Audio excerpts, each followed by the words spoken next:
Terima kasih saudara, Anda masih bersama Liputan 6 Daerah Jawa Timur. Seorang pria 67 tahun di Ponorogo ditemukan tewas di rumahnya. Korban diduga tewas usai dianiaya oleh anaknya sendiri. Kini polisi masih menyelidiki kasus ini karena pelaku diduga alami gangguan kejiwaan. Polisi dari sektor Ponorogo dan tim Inafis dari Polres Ponorogo langsung mendatangi rumah korban di Desa Paju, Kecamatan Ponorogo, Minggu pagi. Polisi menggelar olah tempat kejadian perkara atas tewasnya Bonamin, berusia 67 tahun. Selain itu, polisi juga langsung meringkus pelaku Rido, berusia 27 tahun yang merupakan putra korban. Peristiwa tragis ini bermula saat warga mendengar suara korban sedang cekcok dengan sang anak. Warga lalu curiga karena pada saat subuh korban ternyata tidak berangkat ke musola. Dan saat dicek di rumahnya, kondisi Bonamin sudah tidak bernyawa di ruang tamu. Memang di rumah tinggal berdua ini? Iya, berdua. Mas Rido sama ayahnya itu. Ya. Pak, jadi tadi waktu diperiksa kondisi sudah meninggal dunia? Sudah. Ada luka mungkin Pak di korban? Kelihatannya kok kayak ada memer-memer gitu. Hasil pemeriksaan luar diketahui ada bekas luka pukulan benda tumpul di pelipis korban. Terkait dugaan pelaku mengalami gangguan jiwa, polisi akan melakukan pemeriksaan medis. Otopsi luar tadi sekilas kita memang ada luka di bagian kepala. Karena benturan benda keras atau gimana? Kalau benturan memang benturan, namun untuk benda kerasnya ini kita ini seperti benda tumpul, namun untuk itu kita menunggu keterangan lebih lanjut dari hasil otopsi nanti. Untuk sementara anaknya diamankan ya? Betul, terduga pelaku kita amankan, sudah di Rumah Sakit Umum Daerah. Jenazah korban kemudian dibawa ke Rumah Sakit Umum Daerah Dr. Harjono Ponorogo. Dirgo Suyono melaporkan dari Ponorogo. Saudara, kecelakaan maut terjadi di Jalan Raya Ijen Banyuwangi. Minibus berisi rombongan ibu-ibu menabrak sebuah pohon saat melintas di jalur menurun. Akibat kecelakaan ini, 2 penumpang meninggal dunia.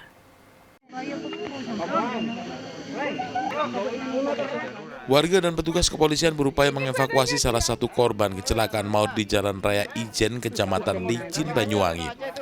Korban terluka parah di kepala karena terjepit kabin kendaraan yang ringsek.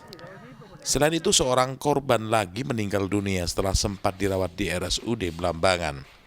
Minibus berpenumpang 8 orang termasuk sopir ini mengalami kecelakaan tunggal di jalur menurun lereng Gunung Ijen hingga menabrak sebuah pohon di tepi jalan. Kecelakaan terjadi saat minibus berisi rombongan ibu-ibu dari Kecamatan Genteng, Banyuwangi melaju dari arah barat ke arah timur di lereng Gunung Ijen setelah berwisata di Kawah Kurung, Bondowoso.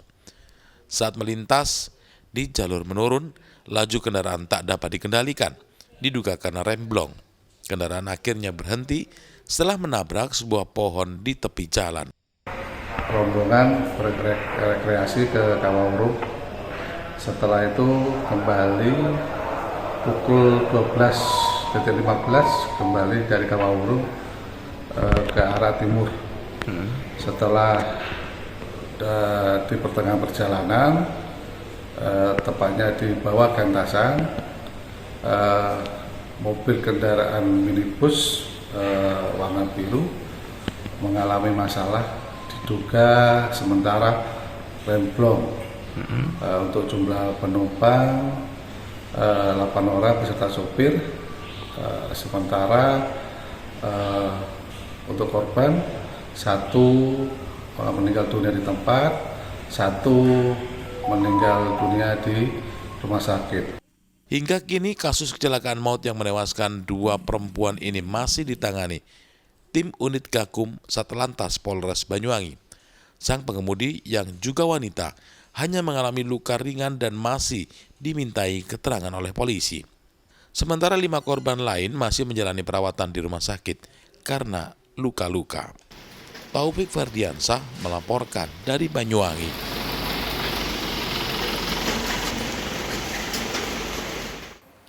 Saudara, evakuasi seorang wanita yang tercebur sumur di Madiun berlangsung dramatis. Korban yang berada di dalam sumur selama 2 jam berhasil dikeluarkan petugas pemadam kebakaran dengan selamat. Korban yang lemas langsung dilarikan ke puskesmas untuk mendapat pertolongan medis.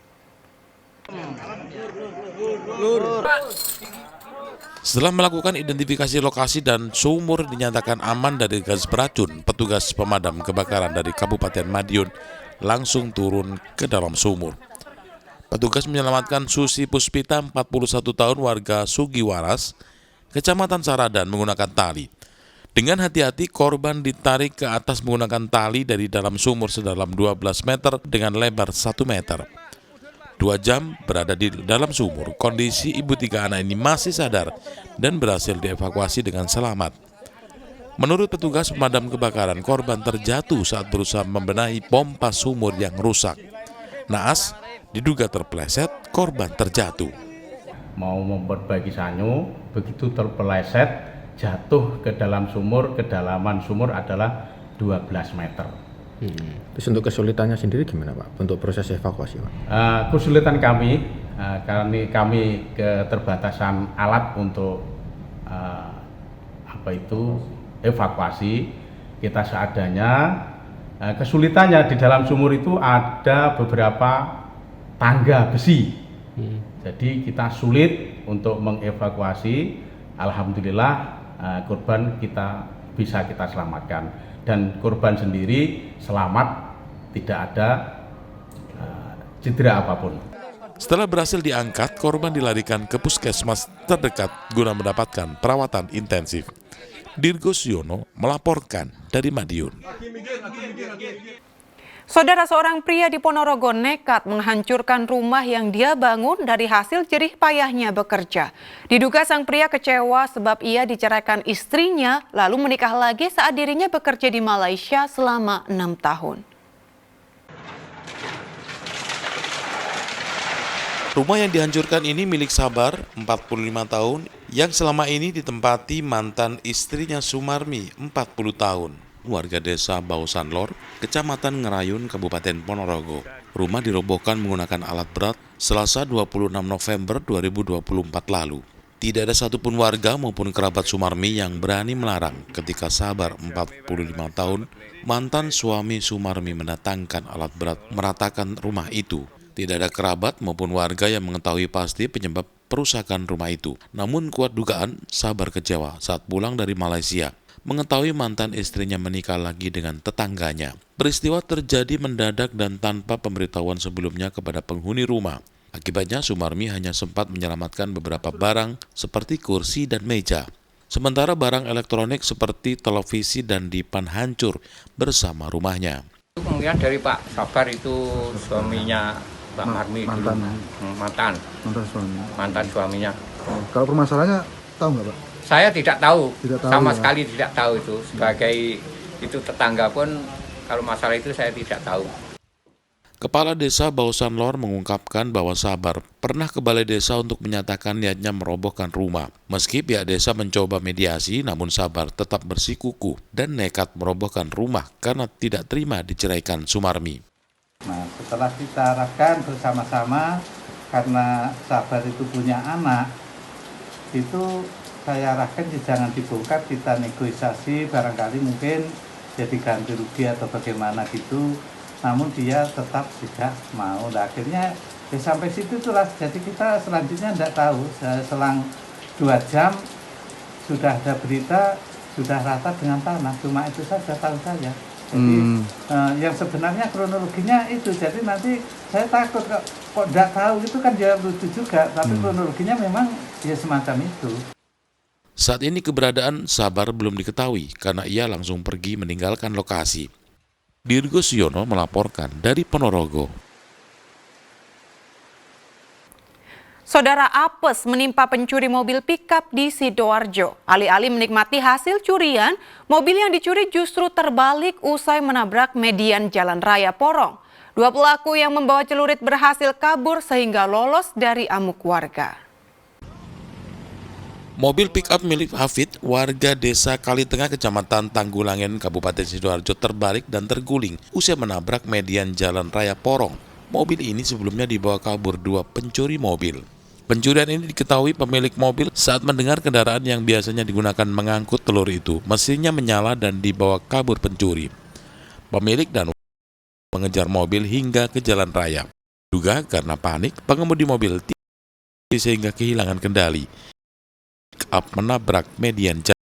Akibat kecelakaan itu, kaca samping pick-up pecah. Menurut dua pencuri kemudian keluar terguling. Mereka berdua kabur ke arah porong sembari membawa celurit.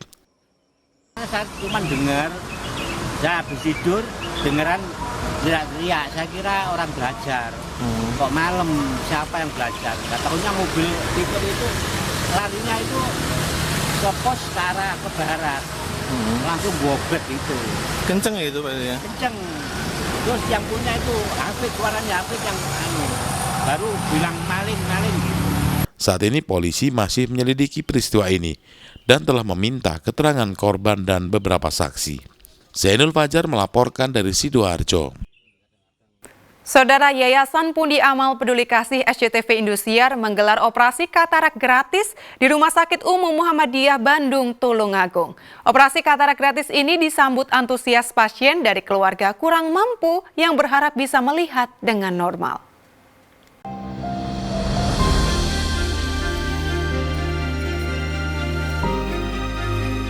Katirin, pria berusia 61 tahun asal Karangrejo, Tulungagung ini sehari-harinya hanya bisa mencari rumput untuk sapi peliharaannya.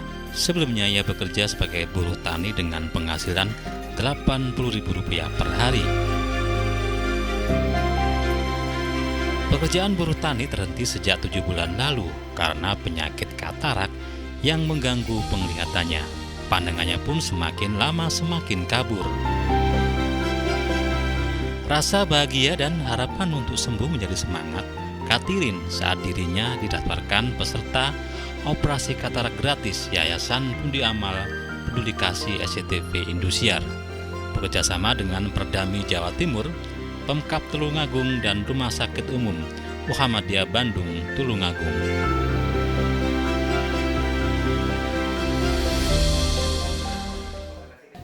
Cari rumput, kena apa tak tahu lah. Mengganggu gak Pak? Ya mengganggu. Kerjaan cangkul itu kan tanam kacang waktu rusak. Pari ya rusak, semua rusak. Kabut itu. Harapan saya cepat sembuh di operasi di sini. Ya dapat kerja lagi. Ya. Terima kasih untuk JPB sama Indosiar di SCTV. Semoga saya bisa bekerja lagi dan melihat terang, jernih.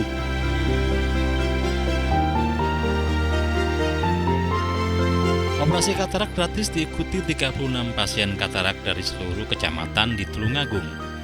Meski diobati, ketiadaan biaya menjadi hambatan besar penderita katarak mau berobat.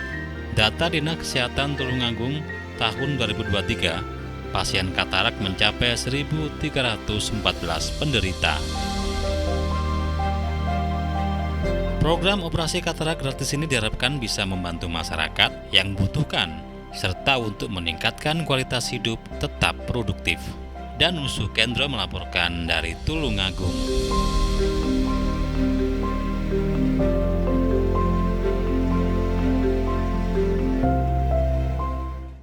Ya, saudara, informasi tadi sekaligus menjadi akhir perjumpaan kita dalam Liputan 6 Daerah Jawa Timur kali ini. Atas nama seluruh kru yang bertugas, saya Mada Sasmita mengucapkan terima kasih atas perhatian Anda, selamat beraktivitas, dan salam SCTV.